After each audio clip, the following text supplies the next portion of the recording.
দেখছেন মিম টিভি। খুব সুন্দর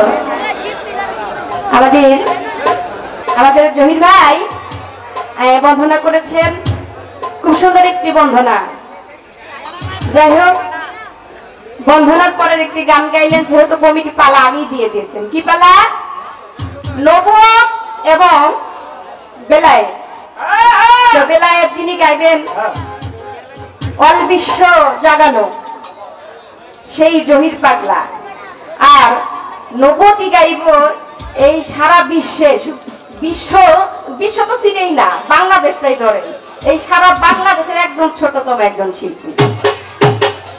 তবে আমরা যারা বাউল শিল্পী আছি, আমাদের কাজ হচ্ছে এই যে আজকে যেমন একটা দরবারে আসছি, তাই না? তো আমাদের কাজ প্রত্যেকটি দরবারে ওরস হয়, ওই ওরসে গিয়ে ওরসের কমিটিরা আমাদের বায়না করে আমরা গান গাই। তাই একটি কথা আছে, আল ওলিয়া আলাইয়া মুতার, আল ওলিদের, আল্লাহর ওলিদের কিন্তু কোনো মরণ নাই, আছে? আল্লাহর ওলিদের যদি মরণ থাকতো, তারা যদি মৃত হইতো, তাহলে আজকে এই যে যেই বাবার ওরস হচ্ছে, তার নামে কি এত হাজার হাজার মানুষ একত্রিত হইতেন না। আমি নুপুর দাম যদি মারা যায়, আমাকে কবরে ধুয়ে আসবে, 40 কদম আসার পরে আমি নুপুর দাম পৃথিবীতে যে ছিলাম বা আছি, আমার মনে 1 মাস পরে সবাই ভুলেই যাবে।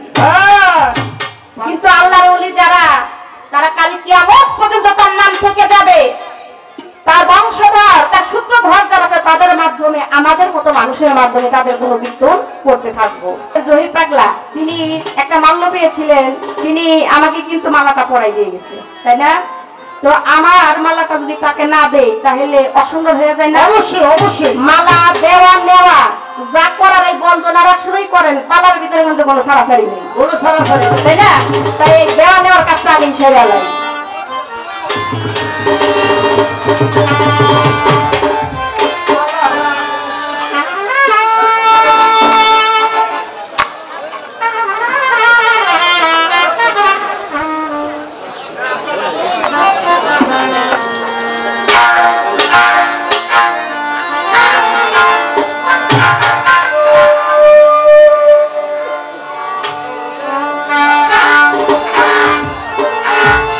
আপ ডাউন করে, যাওয়া আসা করে, বক্সটাই সমস্যা।